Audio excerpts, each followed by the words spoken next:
this. Look at you guys. Van, Tom, man. Oh, wow. Look at this. Oh. Look at you guys. Man. Say hi to my better half, everybody.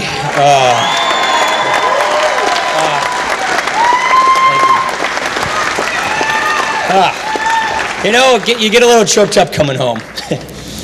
I gotta say, thank you so much, honey. Thank you so much, Ron Johnson, Reed Ribble. My brother Tobin's here with me. I want to thank all of you. I see Roseanne Kimmel here. I see Betty Majeski. I see so many friends. I see Van right here. We have all worked so hard. Van. See Jim Landwig here. Becky Clayfish, thank you. You know what they always say? As Racine County goes, so goes Wisconsin. And as Wisconsin goes, so goes America. So Racine, you ready to help us win this thing?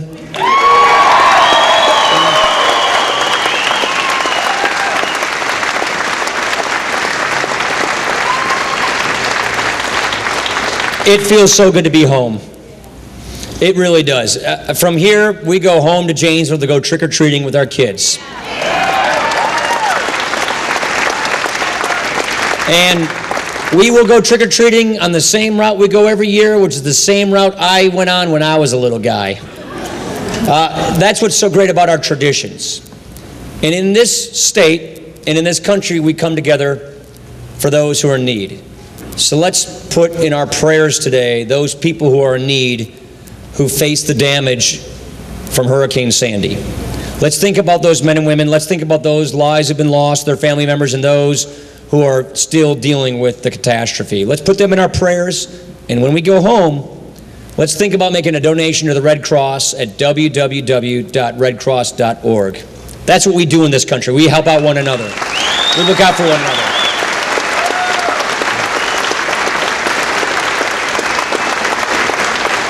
Now, so many of us have known each other for so long. We're not just picking a president for 4 years here. We are picking a path for America that will last a generation. And when we take a look at what has made us great, when we take a look at Wisconsin alone, we can do better than this. We don't have to settle for the status quo. The status quo is not working for us. Look, just here in Wisconsin, we are a manufacturing state. There are more jobs per capita tied to manufacturing in this state than any other state in the country. And we've lost a lot of manufacturing jobs. Heck, right here in southern Wisconsin, we lost 4 auto factories, 2 Delphi plants in Oak Creek. We lost the Kenosha Chrysler engine plant. We lost the Janesville GM plant. Everybody wants a strong and vibrant auto sector. We want a strong manufacturing sector. But today you might have heard that Joe Biden again was at it again. Today he was talking about the government bailout, which they keep touting as an unqualified success story. I tell you what, ask those salaried Delphi workers in Oak Creek if they feel like it was a success story. Ask the Chrysler Kenosha engine people if they think that this was a success story. The facts, they speak for themselves. President Obama took GM and Chrysler into bankruptcy. Taxpayers still stand to lose $25 billion from the president's politically managed bankruptcy. These companies, Chrysler in particular, we know this story, are now choosing to expand manufacturing overseas. These are the facts. Those facts are inconvenient for the president, but no one disputes them. The president and the vice president, the problem is they simply can't defend their record. We have lost 610,000 manufacturing jobs since the president took office alone. 38,000 manufacturing jobs we've lost in America in 2 months, the last 2 months. 10,000 of those jobs came from the auto sector. Here is the good news. In 6 days, we can elect a leader that will bring real reforms for a real recovery, and we can elect Mitt Romney the next president of the United States of America.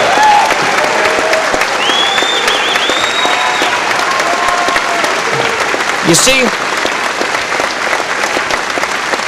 in the closing days, in the closing moments, they want to distract. They want to distort, to win by default. I gotta say, I see so many friendly faces here. When I was at this debate in Danville, Kentucky, I don't know if you guys caught that or not. I saw Jana and my mom Betty, and then I saw Nancy Mulholland, Donna Pullman, and Laura Halberstadt right out there in the front. Seeing these friendly Racine faces gave me such peace and gave me such comfort, because I know, and I see them right now, right there. The three of you always stand next to each other, it seems.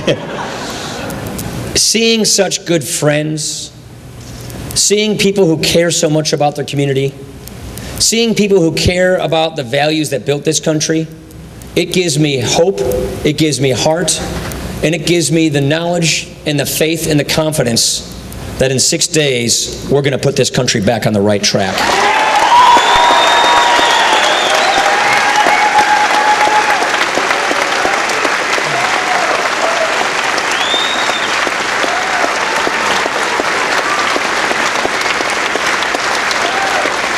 Look, we know each other well, and you know that I've always believed if you think something's broken, then you go fix it. Don't just complain. Don't just tear down the other person. Offer ideas, offer solutions, run at problems. We've got big problems. We know without a shadow of a doubt that our path is on the wrong path. We know that people are hurting. We know that there are 23 million Americans struggling to find jobs today in America. We know that 15% of our fellow citizens in this country are living in poverty today. 46 million people are in poverty. That means there are people who used to be in the middle class, who had good paying jobs, who are out there pursuing their American dream on their path to their vision of happiness, who are now back in poverty. We can do better than this. And in order to do better than this, there are two basic things we think the country deserves. Number one, solutions, ideas. How do you fix the problem? Number two, leadership. Leaders that are willing to go and fix this problem. That's exactly what Mitt Romney and I are proposing to do. We are going to run at our country's problems. We're not going to duck our country's problems. And as we do this, this is not rocket science. We know that there are those timeless principles that made America so great and so exceptional in the first place. Liberty, freedom, free enterprise, self-determination. The government, it works for us, the people, and not the other way around. Those are the principles that made this country great. That's who we are.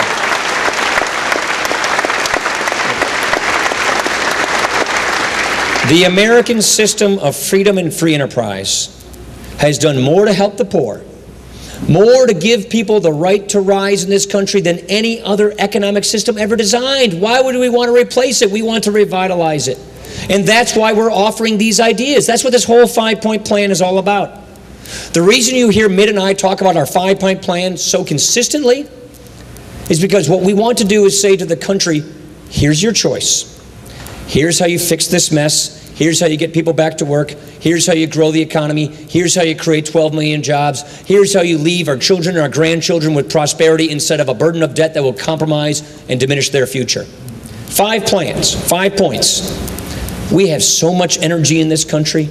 Let's use that energy we have in this country and put people back to work and get real jobs back in America. That's good for manufacturing. That's good for consumers. Keystone Pipeline, oil, gas, all of it.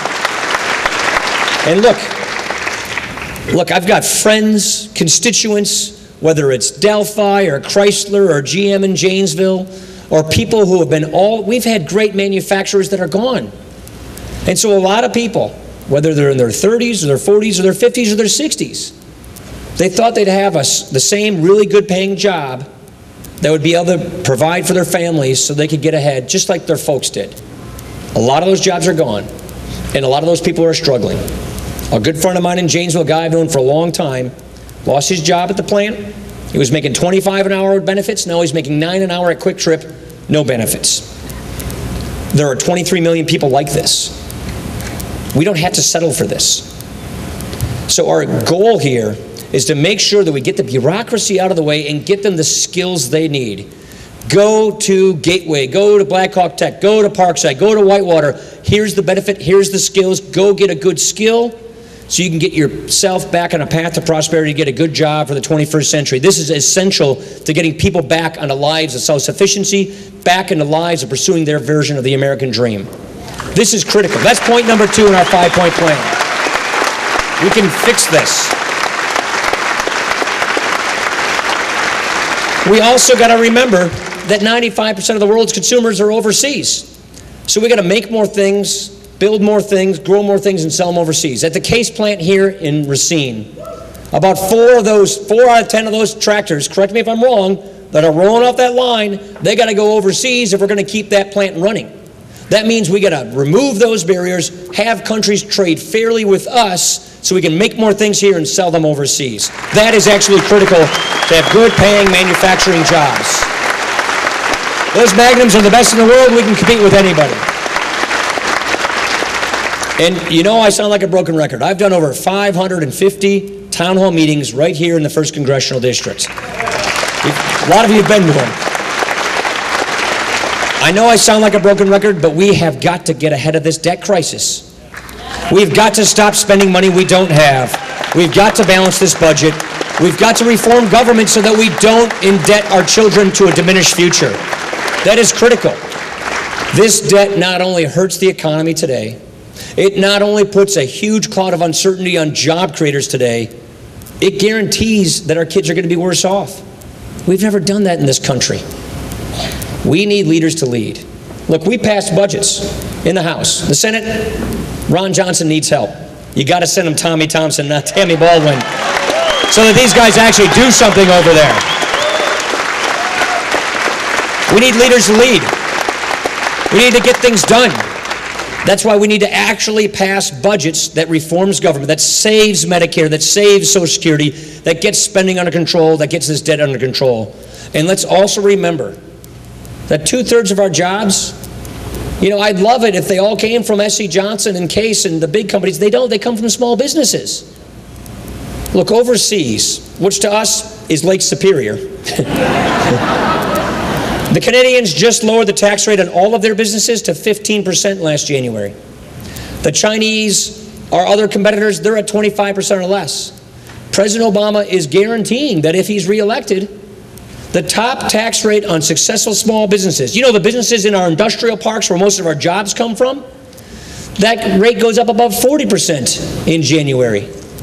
If we keep taxing our job creators, our manufacturers, at such higher tax rates than our foreign competitors tax theirs, they win, we lose. We can't keep doing that.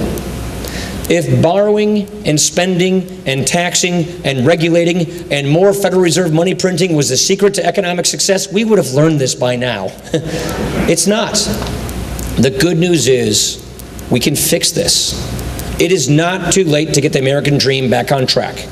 It is not too late to turn things around and get people back to work. It is not too late to get this country back on the track it needs to get on, producing good jobs, more take-home pay, getting people back in the middle class, getting our debt under control, looking back at this moment and seeing this is when we made the difference. Look, it takes leadership. One of my favorite historians, a guy named Rufus Fierce, he said there's 4 qualities that make for a great leader at a moment when nations need them. You have to have a moral compass, a bedrock of principles, a vision for the country, and the proven ability to actually execute that vision. That is Mitt Romney. That's the kind of man that he is.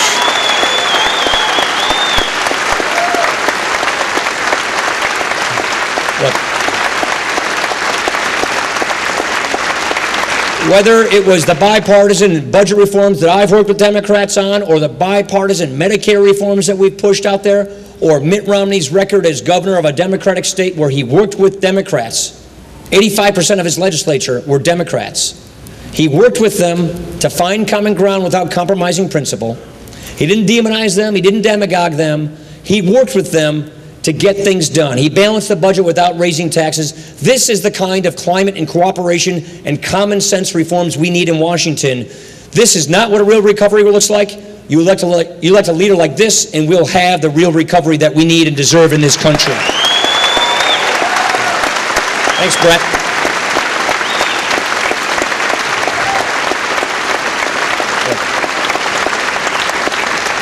I see Brent, I see Betty, I see Roseanne, I see all these friends.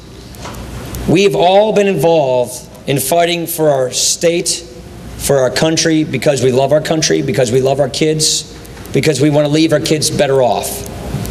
We know it's not just about balancing the budget or growing the economy. We understand something deeper is at stake in this election. We understand that this is an election that will shape America for not 4 years, but for a generation. And when we think about the consequences of this election, we think about the awesome responsibility we Wisconsinites have in this election. The responsibility we have as one of those few battleground states that will determine the outcome of this election is a great privilege, it's a great opportunity, but it's a big responsibility. And when you really think about it, it comes down to whether or not we're going to advance the meaning of the American idea, or whether we're going to go down the path all too familiar in capitals like Europe, where we have more economic stagnation that promotes more dependency that ends with a debt crisis. We have to reject that. We believe in a dynamic, growing economy that produces opportunity, upward mobility, and releases the American dream for everybody. The American idea is very special. It's very unique. It's an idea. Our rights, according to the Declaration of Independence, they come from nature and nature's God, not from government. That's the American idea. That's who we are.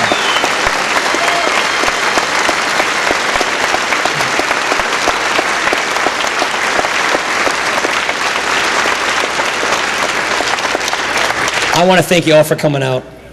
Not only do I love seeing the cheesehead here, but guess what? I see this cheesehead everywhere I go. I see cheeseheads in Virginia and Florida and North Carolina and Colorado and Iowa. Cheesehead nation domination. The point is, our fate as a nation is within our own hands. We can do this. We've been through a lot together. We've made a big difference. We can continue doing that. And then we can look back at this moment as the moment we got it fixed, we got it right. Winston Churchill probably said it best. The Americans can be counted upon to do the right thing, but only after they've exhausted all the other possibilities. I sort of think that that's where we are. This thing is going in the right direction. We're making sure that we elect real leaders to give us real reforms for a real recovery that protect and safeguard our principles. Our founders created this vision, and I know some of you here are veterans. Our veterans secured it for us each and every generation, and we thank you for that.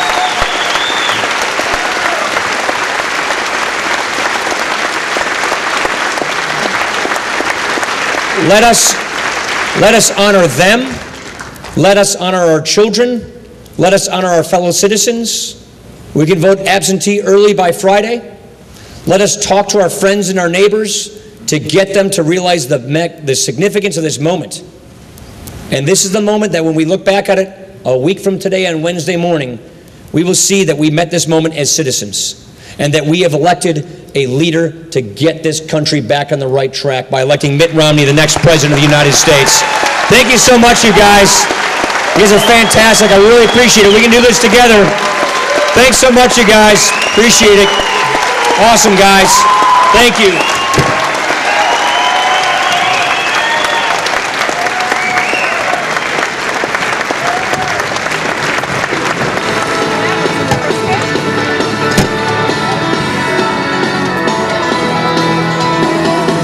Driving down the street today, I saw a sign for lemonade. They were the cutest kids I'd ever seen in this front yard. As they handed me my glass